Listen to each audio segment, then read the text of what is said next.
Você já parou para pensar o que teria sido dessa pandemia se não fossem as tecnologias relacionadas à biologia molecular? E eu não estou falando só do ponto de vista de detecção do vírus, de diagnóstico, não. Eu estou falando das tecnologias como um todo, né? Como nós utilizamos a biologia molecular, essas ferramentas para conhecer melhor o vírus, para sequenciar seu genoma, para entender como essa pandemia está evoluindo, encontrar as variantes, as rotas de transmissão, etc. Dentre todas as tecnologias, eu queria dar destaque às tecnologias desse sequenciamento, que é o foco do vídeo de hoje. Mais precisamente, as tecnologias de sequenciamento de nova geração e de terceira geração. E aqui também eu não estou falando só do ponto de vista da tecnologia em si, eu estou falando do custo. Essas técnicas evoluíram tanto ao longo do tempo que, consequentemente, acabou diminuindo o seu custo. E o vídeo de hoje é sobre isso, está relacionado a isso. Para você que trabalha ou pretende trabalhar, estudar o SARS-CoV-2, como você pode utilizar tecnologias de sequenciamento reduzindo o custo sem perder a qualidade. Na verdade, até melhorando a qualidade do seu experimento, a qualidade dos dados que você vai gerar. Eu sou Eduardo Castanho e você está no canal Ribossomos. Aqui nós traduzimos os detalhes, as nuances relacionadas à biologia molecular para você. Eu vou rodar a vinheta agora. Enquanto roda a vinheta, você não se esqueça de se inscrever aí no canal, deixar um comentário que eu quero saber o que você está achando e o que você precisa de ajuda, beleza? A gente se vê já já.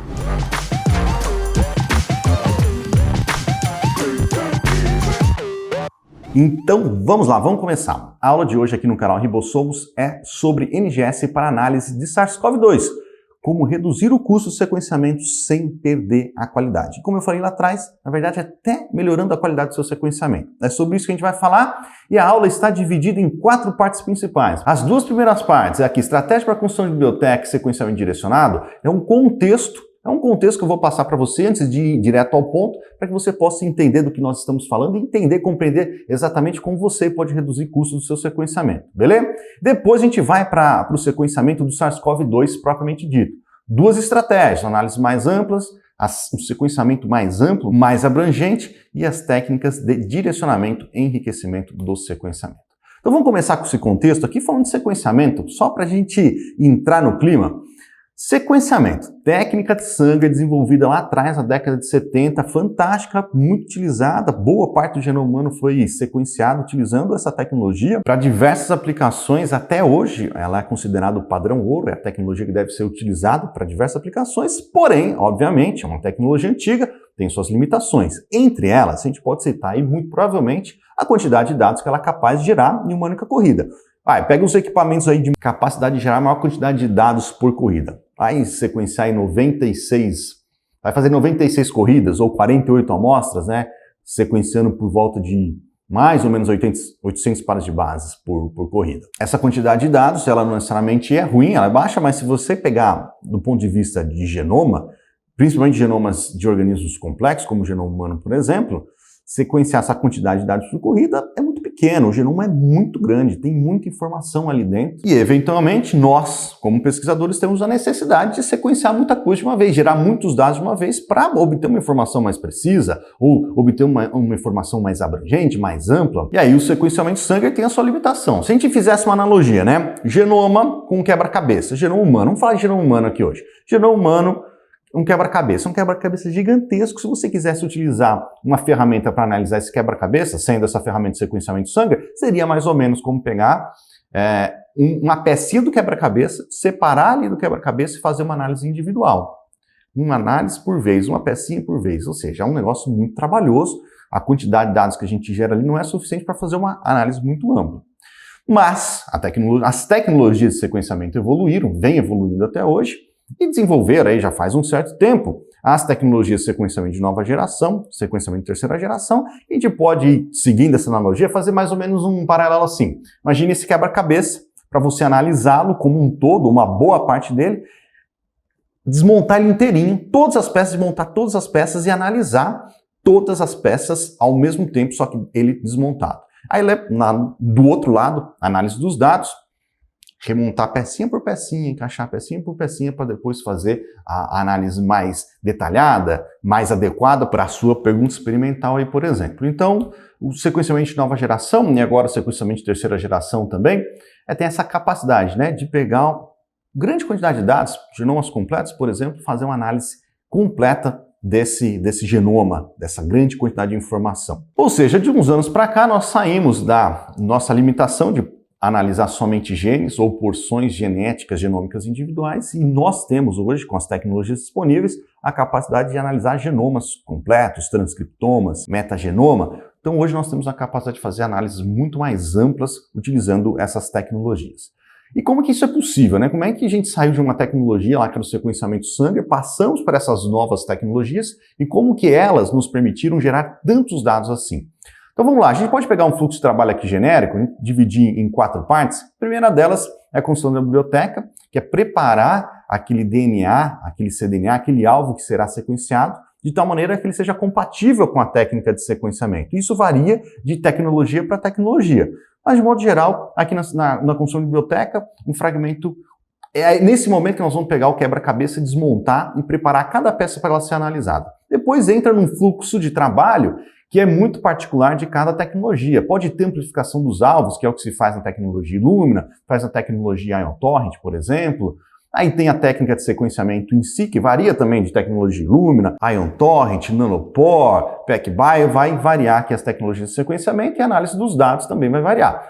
Para a aula de hoje, que não é o nosso objetivo falar de NGS propriamente dito, porque é um tema para uma próxima aula eventualmente, nós vamos falar da construção de biblioteca, porque aqui na construção de biblioteca que você, pesquisador, vai ter a capacidade de direcionar o seu sequenciamento, reduzir, enxugar custo, trabalhar com mais amostra, diminuir a amostra, aumentar a cobertura. Você vai fazer o que você precisa fazer para conseguir ter as condições aí para você analisar seu experimento, fazer seu teste de uma forma adequada, certo? Porque a amplificação dos alvos, sequenciamento, análise dos dados, quer dizer, análise dos dados menos aqui, mas principalmente a amplificação dos alvos e sequenciamento vai ser mais ou menos, não tem muito o que reduzir de custo, vai ser mais ou menos a mesma coisa para as tecnologias, está limitada à tecnologia em si. Mas a construção da biblioteca, sim, a gente consegue mexer, melhorar o desempenho, vamos dizer assim, da construção de biblioteca, ser mais assertivo no momento de construí-la para depois fazer as análises lá na ponta. Então, quais são as estratégias, já que a gente vai falar de construção de biblioteca, quais são as estratégias que nós temos aí para fazer construção das bibliotecas? Que a biblioteca, que se ainda não ficou claro, é o conjunto de fragmentos que nós vamos sequenciar. É o nosso alvo, são os fragmentos que serão sequenciados. Se fosse, por exemplo, um genoma completo seria esse genoma todo fragmentado, que a gente vai falar sobre isso daqui a pouco, as peças do quebra-cabeça todas desmontadas, para a gente poder analisá-las todas ao mesmo tempo lá na parte do sequenciamento, na análise dos dados, certo? Então é o conjunto de fragmentos que serão sequenciados. Que no caso de genomas, metagenoma, transcriptomas, análises mais amplas, análises mais abrangentes, e em determinado momento, esse seu genoma, esse seu alvo aqui, ele vai ser fragmentado, possivelmente ele vai ser fragmentado de alguma maneira, gerando fragmentos ali de tamanhos que sejam compatíveis com a tecnologia de sequenciamento, e cada um desses fragmentos aqui vai passar por uma série de modificações, de processos, para que ele seja apto a ser sequenciado lá na outra ponta e, finalmente, analisado na análise dos dados. Então, a construção de biblioteca ela tem vários objetivos, tá? Estou passando aqui só para dar o contexto mesmo, a gente não vai ficar falando em detalhes exatamente sobre isso, mas para você saber que ela tem vários objetivos, você preparar o seu alvo para ele ser sequenciado, ou seja, produzir e construir a biblioteca, tem diversos objetivos. Gerar os fragmentos, como eu falei, tamanho adequado, compatível com a tecnologia de sequenciamento, produzir extremidades conhecidas, porque em algum momento nós vamos fazer PCR dessa biblioteca, desses fragmentos, e para fazer PCR você precisa conhecer as extremidades. Preparar essa biblioteca para multiplex, ou seja, sequenciar mais de uma amostra por vez. É possível sequenciar 1, 2, 3, 4, 96, 384 amostras de uma única vez, dependendo da aplicação que você está fazendo, dependendo do seu objetivo. E para isso, para você conseguir fazer isso, tem uma modificaçãozinha aqui na construção de biblioteca que é necessário proceder, que eu vou falar para vocês. E outras várias funções ali, como processo de calibração do sequenciamento, algumas modificações para amplificar o alvo, tem algumas coisas que tem que se fazer. Bom, e para a construção de biblioteca, para você começar a construção da biblioteca, não é o processo todo não, mas o primeiro passo, tá? Um dos primeiros passos principalmente. Tem alguns métodos para fazer isso, que aqui eu estou mostrando 4 deles. Fragmentação mecânica, lise enzimática, transposase associadas BIDs e direcionadas. Dessas 4 aqui, as 3 primeiras são estratégias quando o objetivo geralmente é sequenciar algo em larga escala, em grande quantidade, de forma muito abrangente, como, por exemplo, o sequenciamento de um genoma completo, o sequenciamento de transcriptoma, sequenciamento de metagenoma, por exemplo, fazer esse tipo de análise. Vai pegar o DNA-alvo, o DNA genômico, por exemplo, fragmentar ou por força mecânica, ou através de gestão enzimática, ou utilizando outras tecnologias como transposons também, e vai pegar esse seu alvo, fragmentar ele de alguma maneira, gerar fragmentos do tamanho adequado para fazer uma análise super abrangente, sem alvos específicos. É aquele genoma especificamente, é aquele metagenoma especificamente, é o transcriptoma.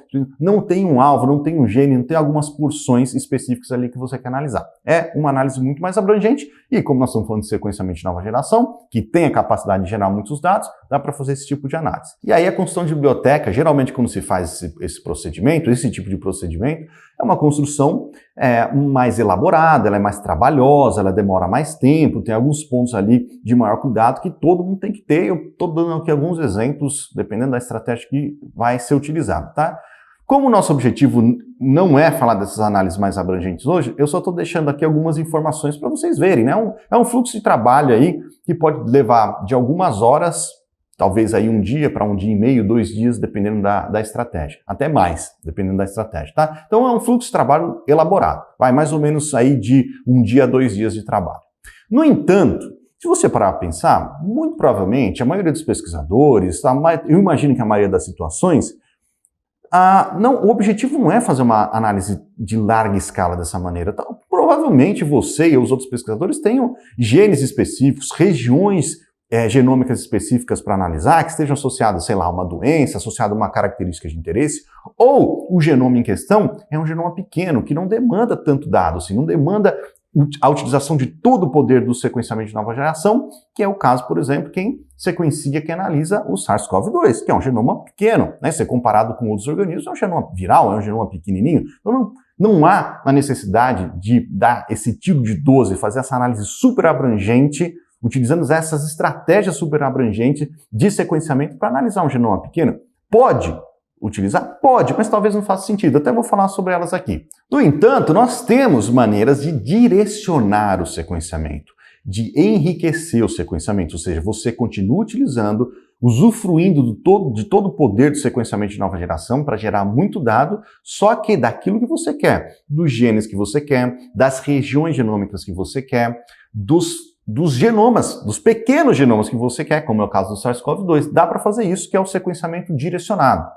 O sequenciamento direcionado, a gente pode separar em 2 estratégias, que é a captura por bits e por meio de PCR, produção de amplicon. A captura por bits eu não vou falar aqui hoje, não é o objetivo dessa aula, por quê? Porque aqui no canal, eu não sei se é a próxima, mas uma das próximas aulas vai ser sobre isso, sequenciamento direcionado por capturas por bits. Então hoje a gente foca nos amplicons, como direcionar o sequenciamento por meio de produto de PCR. E aqui o objetivo é fazer um sequenciamento muito mais específico, de alvos específicos, como eu disse, genes específicos, talvez seja uma região genômica específica, e aqui no nosso caso vai ser de um genoma viral de uma forma específica, certo? Então é como a gente estivesse olhando para um alvo muito grande, ou uma mistura de informação muito grande, e dentro daquela mistura de informação, um genoma, um conjunto de genomas, não sei, muito material genético. E dentro daquela imensidão de material genético tem algo que a gente quer pegar especificamente. É um tiro de sniper que a gente vai dar numa região específica, analisar só aquilo, sem ter que gastar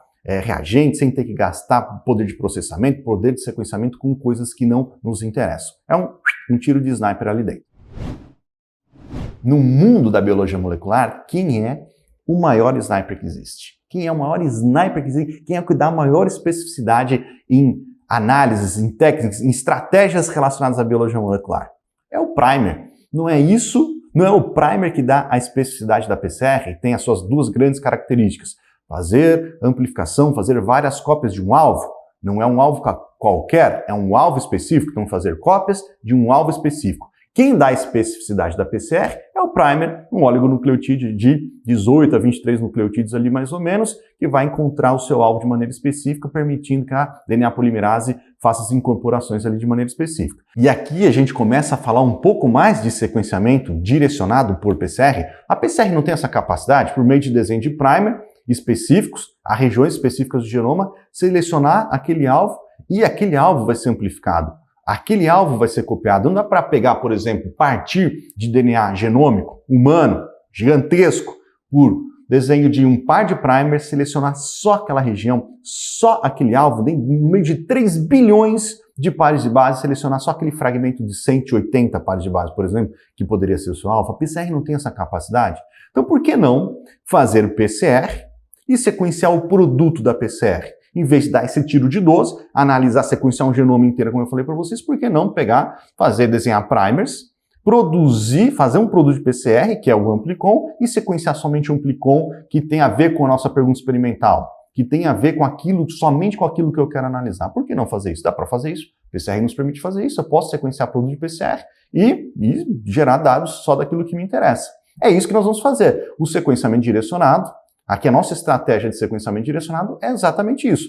Só que sequenciamento de nova geração tem a capacidade de gerar muito dado. Seria um grande desperdício você pegar um produtinho de PCR e sequenciá-lo ele avulso, ele sozinho, né? 1 ou 2 ou 3 fragmentos, produtos de PCR, Amplicon, não faz o menor sentido. Nós vamos usar tecnologias que nos permitirão desenhar vários primers ao mesmo tempo, vários. Às vezes dezenas, às vezes centenas, às vezes milhares de pares de primer. Aqui no exemplo que eu vou dar para vocês, a gente vai chegar ali próximo de 100 pares de primer. Esses pares de primer todos juntos em um único tubo, ou 2 tubos, na nossa estratégia aqui serão 2 tubos, e fazer uma PCR Ultra High Multiplex. Ou seja, utilizar esses diversos pares de primers todos ao mesmo tempo, em 2 reações, e fazer uma PCR gerando vários Amplicons, vários produtos de PCR, tudo ao mesmo tempo. Aí sim, agora sim, eu estou utilizando o poder da PCR, que é selecionar aquilo que me interessa, os meus alvos verdadeiramente, e agora eu posso pegar esses alvos e sequenciá-los todos ao mesmo tempo.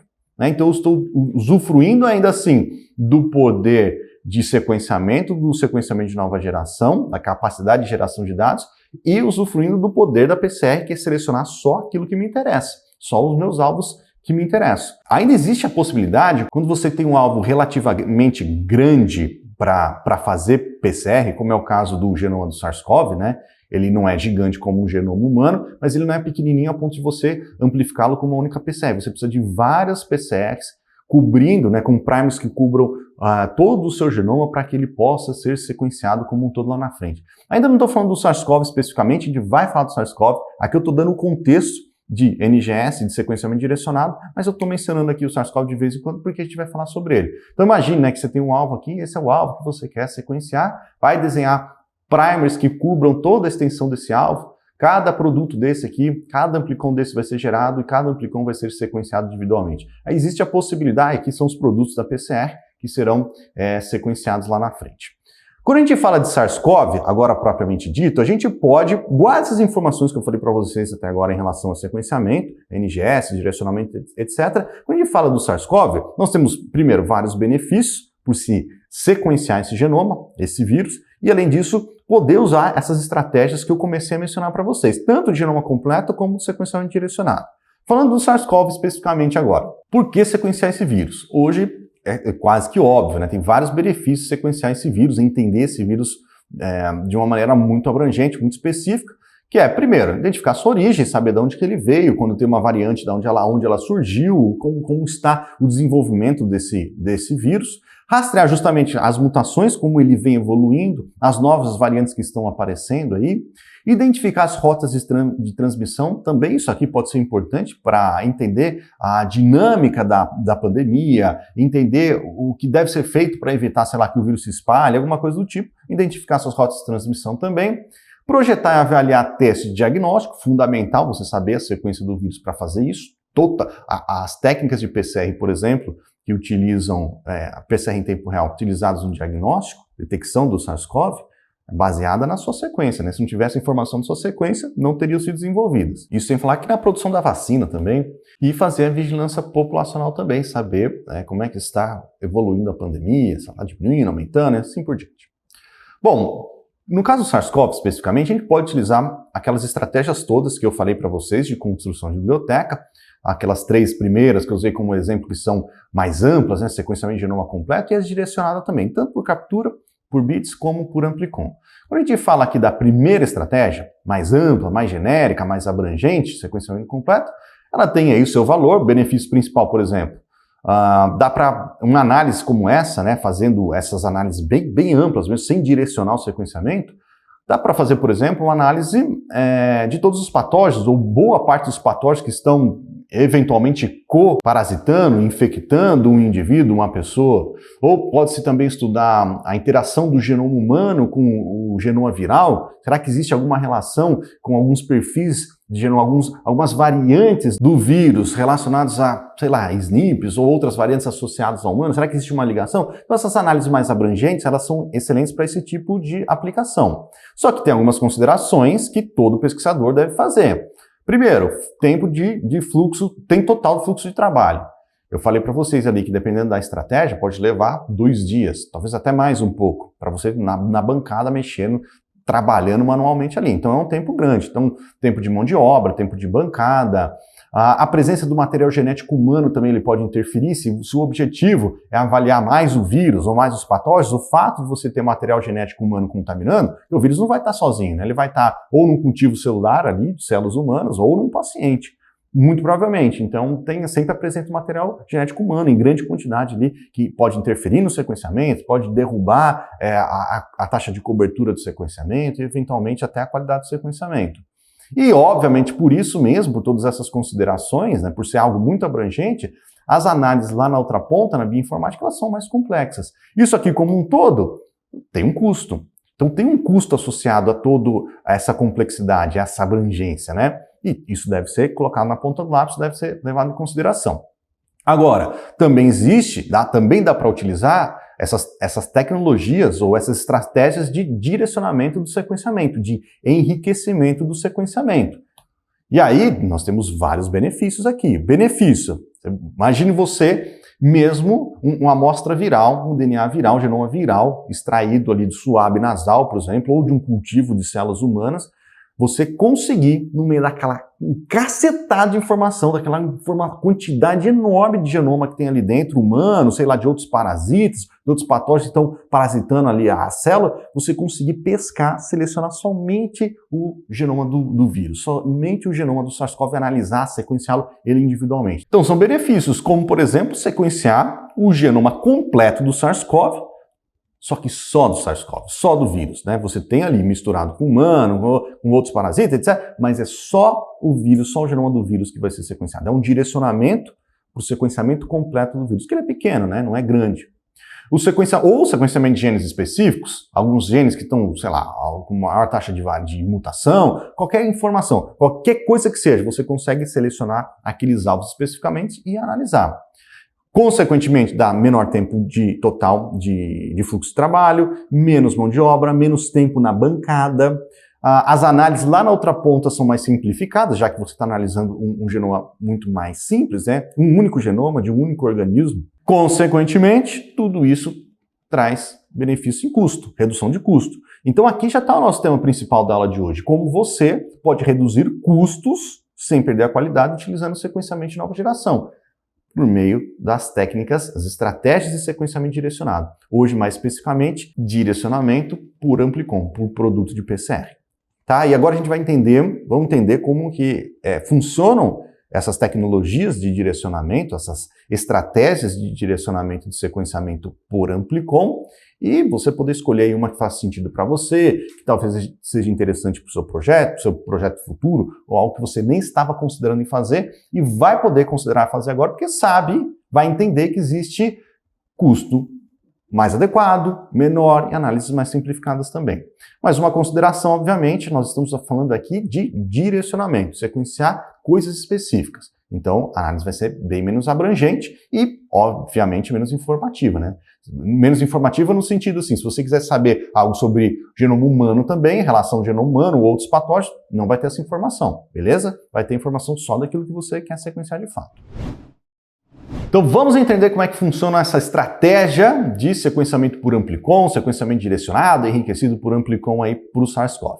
Mesma ideia, né? Vamos seguir aqui com o nosso fluxo de trabalho do NGS.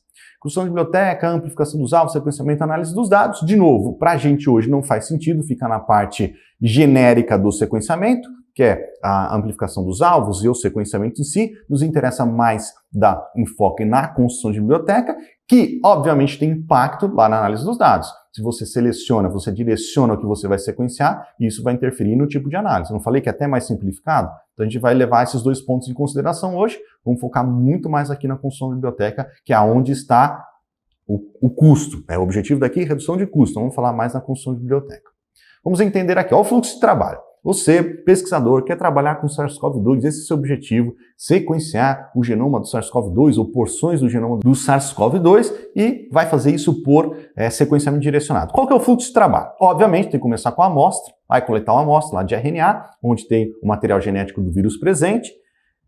Como é RNA, eu até deixei ele aqui meio de canto, porque isso é comum a todo mundo. Todo mundo que vai fazer esse tipo de análise, que vai trabalhar com SARS-CoV-2, vai ter que coletar a amostra, é RNA, e o próximo passo será a transição reversa, sintetizar cDNA. Como não dá para fazer aqui no caso, vocês vão ver que no direcionamento por amplicon, nós necessariamente vamos fazer PCR, não dá para fazer PCR a partir de RNA. Então a gente tem que fazer um processo de síntese de cDNA no meio do caminho, o RNA viral, um cDNA que vai representar o genoma viral, o RNA viral, para depois entrar no fluxo de trabalho, que vem no terceiro passo sendo justamente o direcionamento do sequenciamento. Então, extraiu o RNA, fez cDNA, pega esse cDNA agora, vamos fazer produto de PCR, vamos fazer diversas PCRs a partir desse cDNA representando o genoma viral, né? Vai direcionar ou enriquecer o seu enriquecimento aí. Então, aqui nada mais é, vocês vão ver, que nada mais é que uma PCR. Só que em vez de ser uma PCR de um único alvo, é uma PCR ultra multiplex, com vários alvos sendo amplificados todos ao mesmo tempo para cobrir o genoma viral como um todo.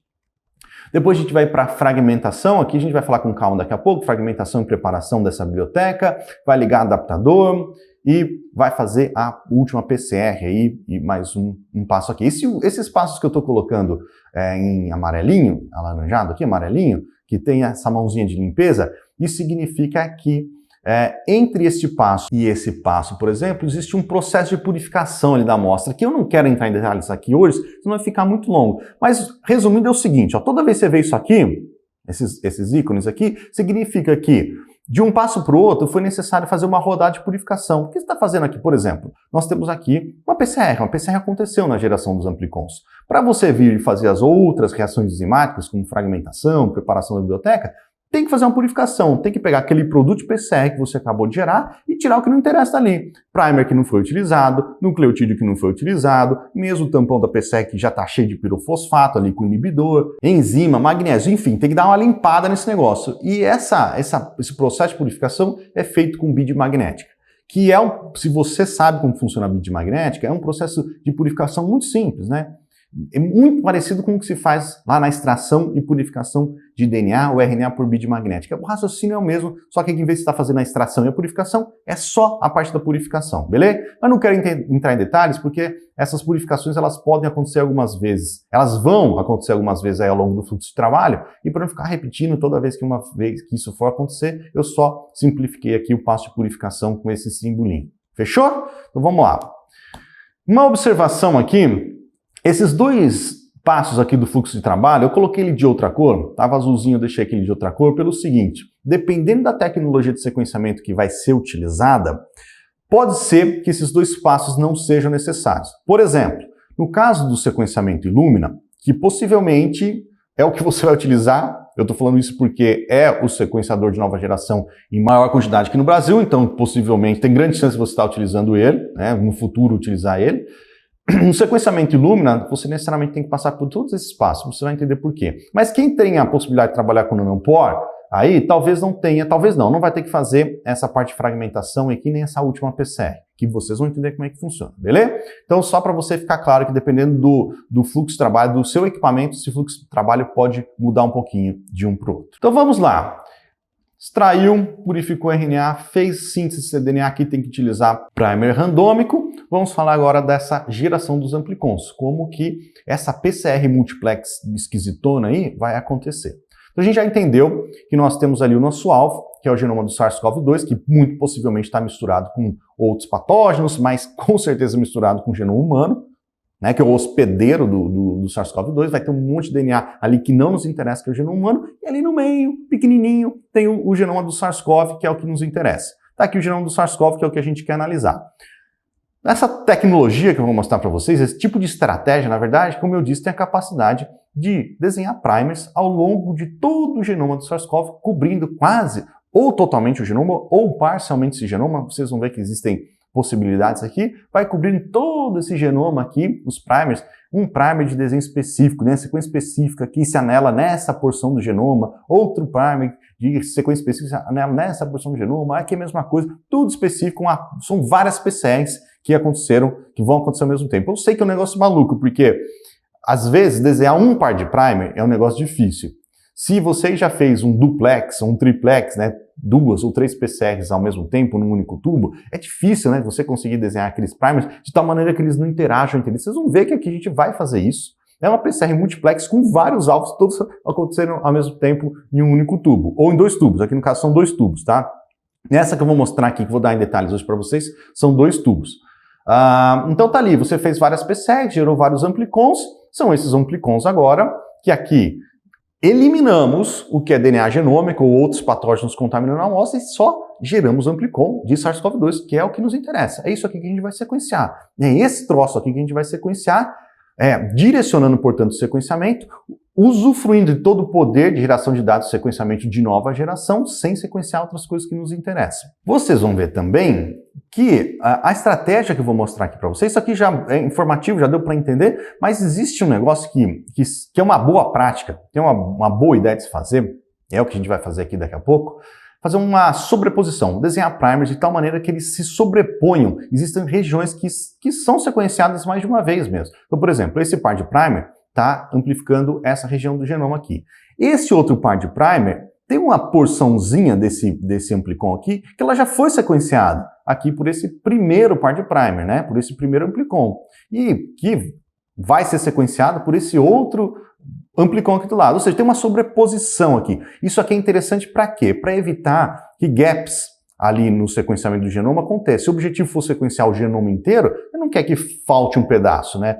Uma região de, sei lá, 100 pares de base, 200 pares de base. Você quer sequenciar tudo. Então é uma estratégia fazer essa sobreposição de amplicons aqui, sequenciando aí o genoma inteiro mesmo, com certa redundância, para que a gente tenha certeza ou maior possibilidade de sequenciar todo o genoma de uma única vez. E é por isso que nessa estratégia que eu vou mostrar para vocês, exatamente por isso, nessa estratégia que eu vou mostrar aqui para vocês, no exemplo de primers que eu vou mostrar para vocês, se utiliza 2 tubos. Você vai fazer esse monte de PCR, são 98 PCR, se eu não me engano, em 2 tubos. Porque um tubo está focado nessa primeira geração aqui, nessa primeira cobertura do genoma, e o outro tubo está focado na sobreposição, na redundância, para que não aconteçam os gaps aqui no processo de sequenciamento. Tá bom? Então vamos ver da onde que vieram esses primers. Eu disse para vocês, desenhar um primer às vezes já é difícil. Desenhar um monte de primer, e esse monte de primer amplificando em 2 tubos apenas, como que isso é possível? Da onde que vieram esses primers?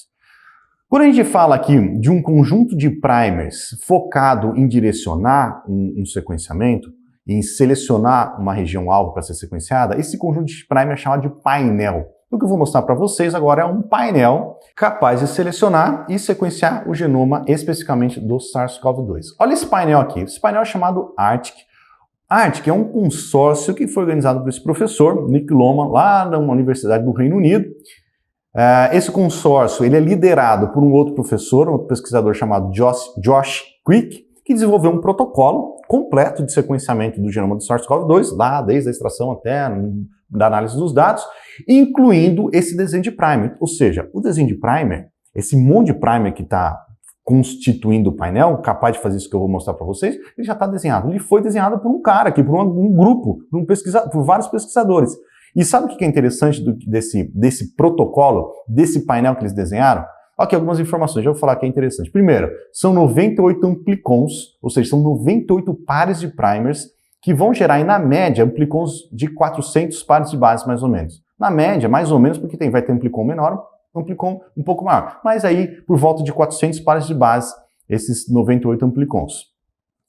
O ARTIC, ele contém 2 tubos, justamente eu expliquei lá atrás, né, por que são 2 tubos, e isso aqui que eu queria falar que é legal. É o código aberto. Esses pesquisadores aqui, eles liberaram essa informação para a comunidade científica. Então você, pesquisador, que quiser pegar essas informações desses primers multiplexados dessa maneira que eu mostrei aqui para vocês, você pode desenhar, você mesmo desenhar e comprar isso.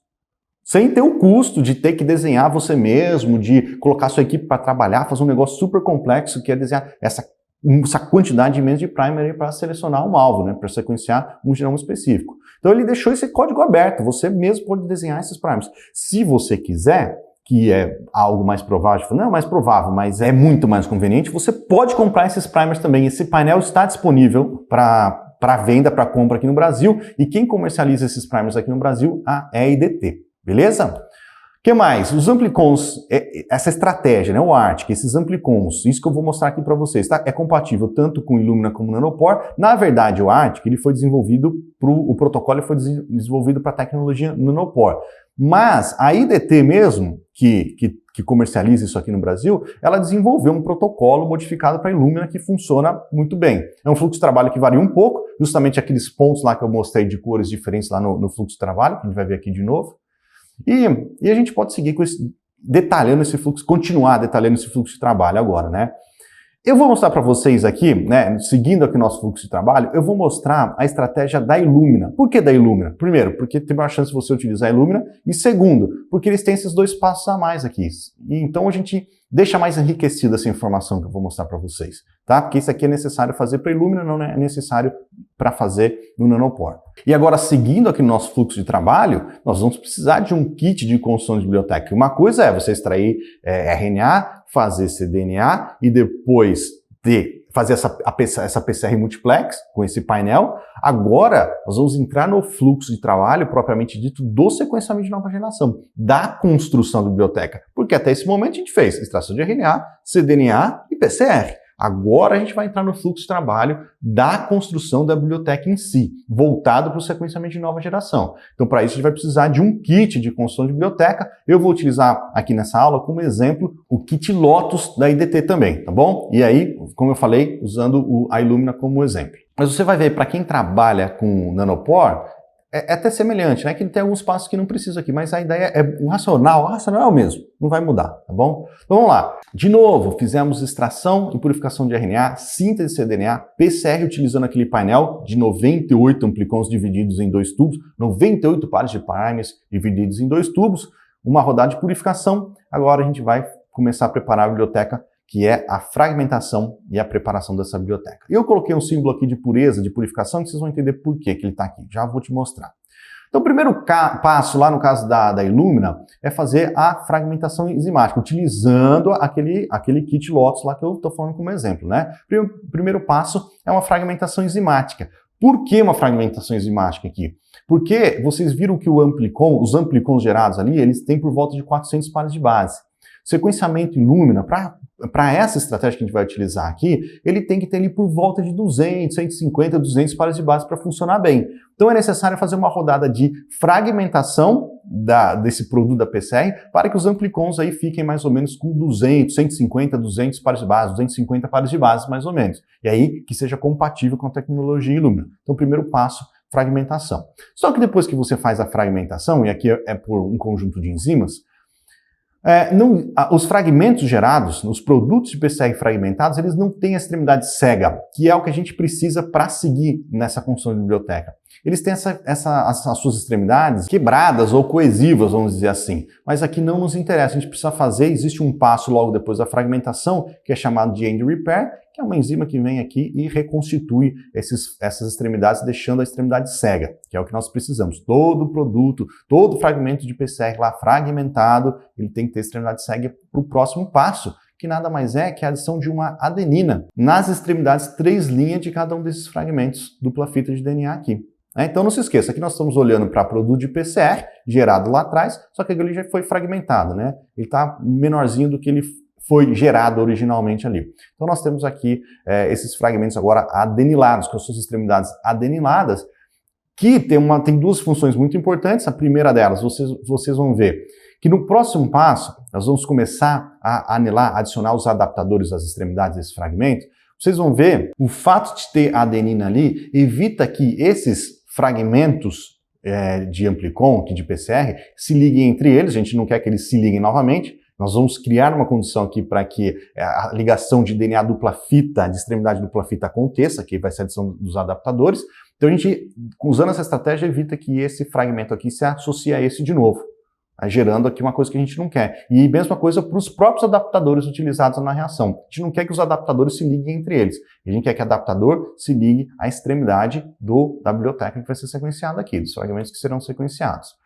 E é aquele símbolo, só aqui é uma curiosidade mesmo, só aquele símbolo que eu coloquei ali de purificação, que eu coloquei colado, né, com essa parte de fragmentação, depois que a fragmentação acontece, tem o end repair e essa adenilação que a gente acabou de fazer, tem uma rodada de purificação por bid magnética aqui também. Só que aqui o objetivo não é uma purificação para eliminar, sei lá, primer, eliminar outras coisas que não interessam. Aqui essa purificação ela tem o objetivo principal de selecionar fragmentos de tamanhos mais adequados, porque olha só que louco, né? A gente fragmentou ali com enzima, obviamente a enzima ela não vai escolher fragmentar exatamente com 200, que é o que a gente precisa, vai ter fragmento um pouco menor, um fragmento um pouco maior, dá para controlar em mais ou menos o tamanho dos fragmentos que serão gerados. Por meio do tempo da digestão, quanto mais digere, menores são os fragmentos, quanto menos digere, maiores serão os fragmentos, né? Então dá para dar uma controlada, mas não vai ser super específico. Vai ter fragmento menor do que nos interessa e fragmento maior do que nos interessa. As bids magnéticas, é possível dar uma segunda selecionada dos fragmentos de tamanho adequado por meio da proporção de bid magnética em relação à biblioteca. Eu não sei se você sabia disso, estou colocando isso como curiosidade porque eu acho muito interessante. Se você fizer uma proporção aqui, por exemplo, é um exemplo, não é utilizado no protocolo não, só usar de exemplo mesmo. De 0,6 de bid em relação a 1 de biblioteca, você vai remover fragmentos de 300 a 350 pares de base. Quando é uma proporção de 1 para 1, vai ter uma remoção dos fragmentos menores. Então, por meio da quantidade de biblioteca e quantidade de bid, dá para selecionar fragmentos de tamanhos mais específicos. E tem esse passo aqui, de usar bid para dar uma melhorada, uma refinada nos fragmentos de tamanho adequado serem selecionados. Por isso que eu coloquei aqui esse simbolinho de purificação. Feito isso, nós vamos agora para a ligação dos adaptadores. Vamos começar a ligar os adaptadores que eu falei para vocês que tem várias funções aí ao longo do sequenciamento, né? Os adaptadores vão ser ligados aqui nas extremidades. Os adaptadores são fragmentos de DNA dupla fita de sequência conhecida, que tem diversas funções que eles serão ligados nas extremidades de cada fragmento dessa biblioteca. Então aqui vai ser ligado um adaptador X, aqui o adaptador Y, a gente vai falar sobre eles em detalhes daqui a pouco. Eles serão ligados aqui às extremidades e vai ter esse monte de função ali na frente. Tem uma rodada de purificação e aí vem a PCR. Vem mais uma rodada de PCR, aqui a gente já fez uma PCR, aqui nós vamos fazer uma segunda rodada de PCR, que tem duas funções muito importantes. A primeira delas é terminar a adição dos adaptadores. Olha só, agora, nesse momento, antes dessa PCR aqui acontecer, todos os fragmentos da nossa biblioteca, ou quase todos eles, né, eles estão adeninados nas suas extremidades, estavam adeninados nas suas extremidades, e isso nos permitiu ligar os adaptadores, ou seja, geramos fragmentos agora de sequência conhecida, e agora dá para fazer PCR. Agora é só utilizar um primer que seja complementar às extremidades dos adaptadores que a gente acabou de colocar. Aqui no caso vai ser utilizado justamente isso, primer, que é complementar as extremidades nos nossos fragmentos aqui, para amplificar essa biblioteca, e neste processo, os primers que são utilizados nessa PCR, eles não são apenas complementares a esse fragmento, eles são complementares a esse fragmento, mas eles têm uma estrutura extra a mais, que vai nos permitir adicionar essa região chamada de P5, essa região chamada de I5 aqui de um lado, em uma das extremidades, e a I7 e a P7 do outro lado. Então, beleza. Resumindo, vai acontecer uma PCR normalmente aqui, normalmente. Só que a diferença é que os primers utilizados ele tem um fragmentinho a mais, uma extensãozinha a mais aqui que vai aumentar um pouco o tamanho dessa biblioteca, tirando esses fragmentos. O fragmento aqui da biblioteca em cinza e os adaptadores ligados às extremidades, já com essas regiões que têm diferentes funções que eu vou mostrar para vocês ligados aí.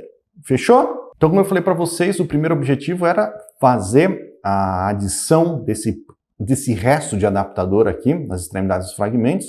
E a segunda função dessa PCR é justamente amplificar os fragmentos de biblioteca que receberam os adaptadores lá no passo anterior, né? Teoricamente, a grande maioria dos fragmentos da nossa biblioteca receberam esses adaptadores. Eles foram colocados lá, fizemos uma reação enzimática específica para que esses adaptadores fossem ligados. Mas, eventualmente, um fragmento ou outro não recebeu esse adaptador. E quando a gente faz essa PCR aqui, amplificando exponencialmente somente quem? Somente quem tem o adaptador, porque agora os primers são específicos aos adaptadores, a gente favorece, a gente amplifica, enriquece somente os fragmentos de biblioteca com adaptadores, que é o que nos interessa. O resto vai ficar numa quantidade tão pequena, os restos, né, que não receberam essa primeira rodada de adaptador aqui, vão ficar numa quantidade tão pequena que passa a ser irrelevante perto dos fragmentos com adaptadores que foram amplificados. Então essas duas funções, adicionar o fragmento extra aqui e enriquecer, favorecer somente a amplificação dos fragmentos que tinham os adaptadores. Maravilha! Então agora aqui nós temos em cada fragmento da nossa biblioteca que nós temos os adaptadores, né, ligado às suas extremidades aí. Esses adaptadores a gente pode separar em 3 partes importantes, lá na pontinha deles, nas extremidades mesmo. Nós temos aqui o P7 e o P5, que eu falei para vocês, são estruturas que serão muito úteis durante a PCR em ponte, durante o processo de formação de clusters, que é proveniente, específico da tecnologia Illumina. Nós temos também aqui no meio os index, ou barcodes, aqui no caso da Illumina, é muito mais chamado de index, que são regiões exclusivas de adaptadores de amostras individuais. A amostra A vai ter o seu índex específico, a amostra B vai ter seu índex específico, a amostra C o seu índex específico. E isso vai nos permitir misturar as bibliotecas dessas amostras e sequenciá-las todas juntas. Eu vou falar sobre isso em detalhes daqui a pouco. Mas saibam que o índex, que está bem aqui no meio dos adaptadores, que serão os responsáveis pelo multiplex. Nós teremos a capacidade de fazer o sequenciamento de várias amostras todas ao mesmo tempo numa única corrida. E aqui mais para o meio, perto do fragmento mesmo, são regiões responsáveis pelo sequenciamento, que é onde vão se ligar os primers de sequenciamento Illumina lá no sequenciamento, no processo de sequenciamento. Voltando aqui a falar do index, porque isso é muito importante, o index é o seguinte: todos os fragmentos de todas as bibliotecas, de todas as amostras que eu estou processando aqui, não importa se eu fazer 1, 2, 3, 20, 96 amostras diferentes, todos os adaptadores para todos os fragmentos são idênticos. Tem lá aquela sua extremidade X, todo mundo está igual, com exceção desse meinho aqui, que é o index. Esse pedacinho aqui no meio do adaptador, ele é exclusivo para cada amostra. Ou seja, quando eu estiver preparando a biblioteca da amostra A, que vai ser exatamente o mesmo procedimento de preparação da amostra B, vai ser a mesma coisa. Quando eu estiver trabalhando com a preparação da biblioteca da amostra A, lá naquela última PCR que eu falei para vocês, que foi quando a gente adicionou o index, o primer da amostra A, ele vai conter um index que é exclusivo da amostra A. Somente a amostra A vai ter aquele pedacinho ali. A amostra B vai ter um pedacinho também, mas é uma outra sequência. Somente o primer da amostra A vai ter aquele pedacinho aqui nessa extremidade. E a mesma coisa acontece para a sua outra extremidade. Somente a amostra A tem um índice, um pedacinho que é específico da amostra A. E esse aqui, no caso dessa tecnologia especificamente que eu estou mostrando para vocês, que é chamado de Dual Index, são 2 diferentes. É um index com uma sequência aqui, é um fragmentinho específico da amostra A com uma sequência específica. Aqui uma outra sequência específica também, específico da amostra A. Então isso que nos permite sequenciar várias amostras por vez, porque a amostra A, ela vai ter o seu pedacinho exclusivo dela, a amostra B vai ter o seu pedacinho exclusivo dela, a amostra C, cada amostra vai ter o seu pedacinho exclusivo. Eu posso pegar todas essas bibliotecas que eu criei, que eu produzi individualmente, cada uma com esse seu marcador específico, agora eu posso misturá-las todas juntas e sequenciar. Porque o que eu faço? Eu chego lá no software, na hora que eu for programar o sequenciamento, eu falo, ó, software do sequenciamento. A amostra A, eu coloquei um index X.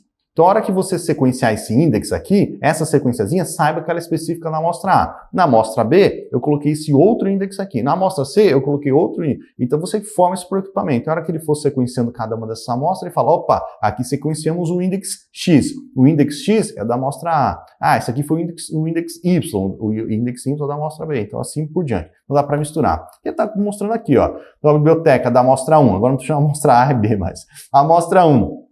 A biblioteca da amostra 1 foi produzida, a biblioteca foi produzida do mesmo jeito da amostra 2, com uma única exceção. Aqui, em uma porçãozinha do seu adaptador, ela tem um index que é exclusivo dela. né? De um lado aqui o índice que é exclusivo dela, do outro lado o índice que é exclusivo dela. A amostra, dois mesma coisa, tem um que é exclusivo dela, aqui exclusivo dela.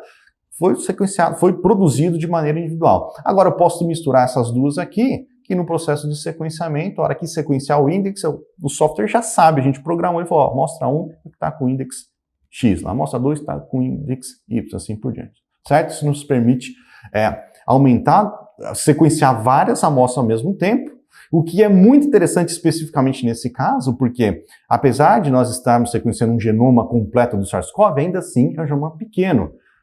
Nós não ocuparia todo o poder de sequenciamento no sequenciamento de nova geração. Então, a possibilidade de sequenciar várias amostras ao mesmo tempo é muito interessante. Você vai sequenciar um genoma que é pequeno, só que de várias amostras ao mesmo tempo. 40, 30, 90 amostras, sei lá quantas amostras você vai precisar sequenciar aí. Fechou? Então vamos relembrar aqui o que a gente fez. Extraímos e purificamos o RNA, que é o genoma viral, né, do SARS-CoV-2, utilizamos esse RNA como template para sintetizar cDNA, e com o cDNA nós pudemos fazer a PCR Ultra High Multiplex, aqui com diversos amplicons, 98 amplicons, cobrindo todo o genoma do SARS-CoV, ou seja, direcionamos ou enriquecemos o sequenciamento e eliminamos o que era genoma humano, outros patógenos. Depois, fragmentamos e fizemos aquela preparação, né? Fragmentou, porque o fragmento aqui era 400 pares de base, a gente queria 200, só que no processo de fragmentação gerou aquelas extremidades que não eram cegas, a gente queria extremidade cega, fez o end repair, colocou as adeninas nas extremidades para ligar os adaptadores, ligamos os adaptadores, depois terminamos a ligação dos adaptadores por meio da PCR, que foi quando a gente adicionou o index também, aquele outro pedacinho utilizado lá na clusterização, lá no fluxo de trabalho da Illumina. Isso aqui foi importante também para eliminar os fragmentos que não receberam adaptadores aqui no passo anterior. Beleza, então tá aqui a mesma informação, só que eu estou mostrando aqui do protocolo do Lotus, do kit que eu usei como exemplo. Se você pegar e se você tiver interesse e quiser saber sobre o Lotus, vai procurar informação sobre ele na internet, esse é o fluxo de trabalho que você vai encontrar, não o meu. Isso aqui foi aqui para aula, mas você já sabe o que significa cada um desses passos agora, se você olhar o protocolo aí. Bom, eu falei para vocês do Arctic, né? Só que aquele Arctic que eu mostrei para vocês, tudo que eu falei até agora é a versão 3 dele. Esta equipe aqui, a equipe do Nick Loma, que está sendo chefiada, liderada pelo Josh Quick, o Dr. Quick, ele já fez o update desse painel. Então já existe uma versão 4, que é mais eficiente, é mais elaborada em relação à versão 3. Esse painel, então esse conjunto de Prime, já está disponível, a versão 4 ele já está disponível. Eu separei ele a 3 da 4 é porque a 4 ainda ela não está disponível comercialmente. Ela não está comercialmente disponível pela IDT ainda, que foi o que eu utilizei como exemplo. Mas estará muito em breve. Aí nos próximas semanas, nos próximos meses, a versão 4 também disponível comercialmente pela IDT. Mas já tem a versão 4 e logo sai comercial também para facilitar a sua vida. Bom, nós falamos então da construção de biblioteca, eu disse que a gente não ia entrar nesses detalhes. Vamos olhar lá na análise dos dados. Eu quero só mostrar uma coisa aqui para vocês. A gente direcionou o sequenciamento, né? Então nós estamos olhando um gráfico como esse, que é a cobertura, a profundidade de cobertura do sequenciamento, que a gente vai falar daqui a pouco o que é, e a posição genômica. Ou seja, o que nós estamos vendo aqui é os produtos de PCR que cobriram todo o genoma, né? O produto de PCR 1, o 2, o 3, o 4, o Amplicon 98 lá na outra extremidade do genoma viral, do genoma do SARS-CoV. Então aqui todos os fragmentos de PCR cobrindo todo o genoma. E aqui a profundidade, isso significa quantas vezes cada produto de PCR foi sequenciado. Nesse caso aqui, nesse sequenciamento especificamente que gerou esse dado, foram gerados 2.100.000 reads por amostra. Reads é fragmento, né? Foram 2.100.000 fragmentos sequenciados por amostra. Uma quantidade muito grande de fragmentos sequenciados por amostra. E aí, quantas vezes cada produto de PCR ou cada fragmento gerado lá na construção de biblioteca foi sequenciado? Por exemplo, esse primeiro fragmento aqui, ele foi sequenciado mais ou menos 10 mil, né? 10 mil vezes aqui. Então, ele foi sequenciado uma vez, gerou duas, gerou três. Ele foi produzido várias vezes no processo de construção de biblioteca e cada um desses produtos, no caso aí são 10 mil produtos, foram sequenciados lá no processo de sequenciamento. Essa aqui é a mesma informação, só que aqui com a quantidade menor de reads, de fragmentos sequenciados, né, que é um número mais real, né? Isso aqui seria mais do cotidiano dos laboratórios. E aqui então está mostrando a profundidade nesse caso e a profundidade nesse. Por que eu estou mostrando isso aqui para vocês? Eu quero mostrar um negócio que é interessante, que é isso daqui, ó. Veja aqui essas porções que ficaram sem sequenciamento, tá vendo? Isso significa que uma determinada região do genoma do SARS-CoV não foi sequenciada. Não foi, por alguma razão, esse pedacinho aqui não foi sequenciado uma vez, essa porção aqui do genoma não foi sequenciada nenhuma vez, ou uma quantidade muito pequena de vezes que não foi nem detectado, ou seja, ficou um gap ali. O pedaço do genoma do SARS-CoV não foi sequenciado, não há a informação sobre aquele pedaço específico. E por que isso aqui aconteceu? Olha só por que isso aqui aconteceu. Por causa disso aqui, ó. Os fragmentos gerados pelo consórcio ARTIC, pelo painel ARTIC, eles têm 400 pares de base. O fato de ter 400 pares de base, para você conseguir sequenciar o genoma inteiro com uma cobertura legal ali, foram necessários gerar 98 amplicons, ou seja, 98 pares de base. Isso significa o quê? Que 98 pares de bases e pares de primers estavam interagindo ali na reação de PCR. Isso aumenta a chance da pepino, claro, né? Eu já falei para vocês lá atrás que fazer um duplex às vezes é difícil, triplex, fazer 6 hexaplex já é difícil. Imagina você fazer uma reação, sei lá, com 40, 45 pares de primers todos amplificando na mesma reação. Tem maior chance da pepino, né? De eles interagirem entre eles, de um não funcionar tão bem, de um primer se ligar de maneira inespecífica a uma outra região, de um primer se associar a outro primer. Isso diminui um pouco a eficiência da PCR de alguns desses amplicons, de alguns desses produtos. E é justamente isso que causa aquele gap lá que eu mostrei para vocês, que causa essas falhas aqui ao longo do sequenciamento. Eu estou falando tudo isso para vocês porque existe um outro painel, que eu quero usar aqui como exemplo também, que é chamado Midnight, que é o mesmíssimo raciocínio que eu falei para vocês, só que é desenvolvido por um outro grupo. Aqui, nesse caso, também são dois conjuntos de óleos, são dois conjuntos de pares de primers, que vão gerar amplicons, produtos PCR maiores, de 1.200 pares de base, não 400. Aqui, como são fragmentos maiores, não há necessidade de gerar tantos amplicons, não há necessidade de ter tantos pares de primers misturados num único tubo. São 29 apenas. E menos, né? Porque eles são separados em dois tubos. Então são 29 pares de primers divididos em 2 tubos. E isso é interessante justamente para resolver aquele tipo de problema.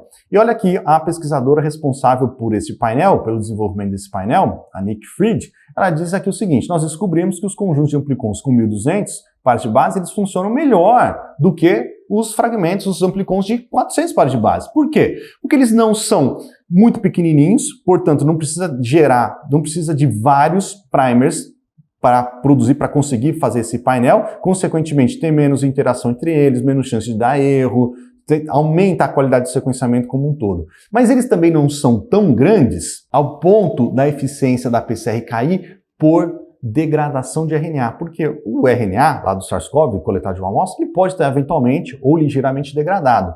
Se ele está degradado e o produto de PCR ele é muito longo, 2.000, 3.000 pares de base, o que é possível de fazer, né? Se ele estiver degradado, a PCR não vai acontecer, porque teve uma degradação ali no meio, em algum lugar, os primers não estarão nas extremidades do fragmento e aquele fragmento não seria amplificado. Então, 1.200 pares de base é um tamanho legal, e você não perde dados por degradação, por fragmentos, por amostra degradada, mas você também não perde porque os primers, tem menos primer ali interagindo entre eles, aumentando a eficiência da PCR, da geração de amplicons lá, do enriquecimento e direcionamento da sequência. Só para você saber, esse painel aqui também é comercializado pela IDT aqui no Brasil.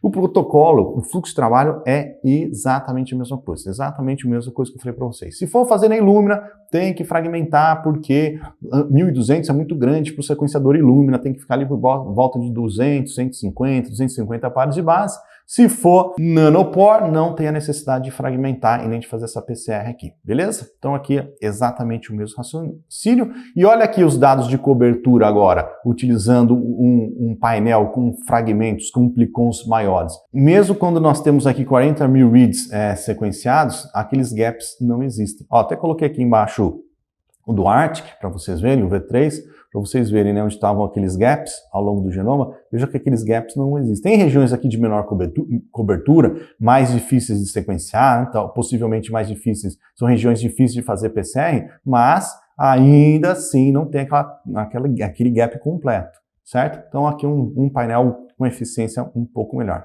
Existe uma terceira opção que eu não vou entrar em detalhes aqui para vocês, chamado de SNAP, que ele é muito interessante porque ele pega esse protocolo todo aqui e simplifica ele absurdamente. Olha só, esses protocolos que eu mostrei para vocês são protocolos que levam por volta de 7 horas. São pelo menos um dia de trabalho você fazendo esse protocolo todo, essa construção de biblioteca, né? O Snap, ele reduz isso de 7 horas para 2 a 3 horas. Então tem a síntese, tem a geração de amplicons, ligação de adaptadores e, eventualmente, uma PCR ali, que nem é obrigatória de fazer. Ele vai reduzir muito esse fluxo de trabalho, esse tempo de bancada. Eu não estou entrando em detalhes dele porque ele não é vendido ainda no Brasil. Ele vai ser em breve, mas ele não é vendido no Brasil ainda. Só coloquei por aqui para vocês conhecerem de uma empresa Swift, que também foi comprada aí pouco tempo pela IDT. Então vamos lá, para resumir aqui o que a gente falou até agora. Tudo isso daqui foi para falar para vocês como você pode reduzir o custo do sequenciamento sem perder a qualidade, na verdade até aumentando a qualidade. Agora você entende por que aumentando a qualidade. Se você fosse sequenciar o genoma do SARS-CoV como um todo, ali misturado ali com o genoma humano, o sequenciamento, a qualidade do sequenciamento necessariamente ia cair um pouco, ou muito provavelmente ia cair um pouco. O que nós falamos? O NGS tem a capacidade de sequenciar a grande quantidade de dados por corrida, só que existem estratégias para você direcionar esse sequenciamento. Você continua usufruindo do poder de geração de dados do NGS, só que direcionando o sequenciamento, fazendo um sequenciamento mais adequado para aquilo que você quer analisar. No caso do SARS-CoV, isso é muito útil, porque o genoma do SARS-CoV não é muito grande. E além de não ser muito grande, geralmente ele está ali misturado com um monte de outras coisas, como o genoma humano, por exemplo. Há diferentes maneiras, painéis disponíveis aí para você direcionar o sequenciamento. Mostrei versões gratuitas, inclusive, para você. Se você quiser, você mesmo desenhar o seu par de primer aí, seu conjunto de primer e sequenciar, você pode. Então, com certeza absoluta, a redução de custo num protocolo. É muito mais barato você fazer um sequenciamento direcionado dessa maneira do que fazer um sequenciamento de genoma completo, utilizando aquelas estratégias mais abrangentes. Com certeza, certo? E de tudo isso que eu falei, né? Eu falei, eu citei kits, eu citei painel aqui, inclusive eu falei sobre artigos científicos, né? Não mostrei o nome do artigo, mas obviamente aqui está envolvido um artigo científico. Estou deixando todas as informações aqui no link, os links todos aqui na descrição do vídeo para você baixar, acessar aí se você quiser. Beleza? Eu sou Eduardo Castan, estou no canal Ribossomos para traduzir para você aquelas informações que geralmente são complexas, difíceis de digerir, de uma maneira muito mais simples, muito mais fácil de absorver, beleza? Espero que você tenha gostado. Não se esqueça de deixar um comentário aí pra gente, eu quero saber o que você tá achando. Se você ficou com alguma dúvida, me manda que eu vou responder aqui nos comentários, beleza? E se inscreve aí no canal também, que isso é importante, beleza? A gente se vê no próximo vídeo. Tchau, tchau!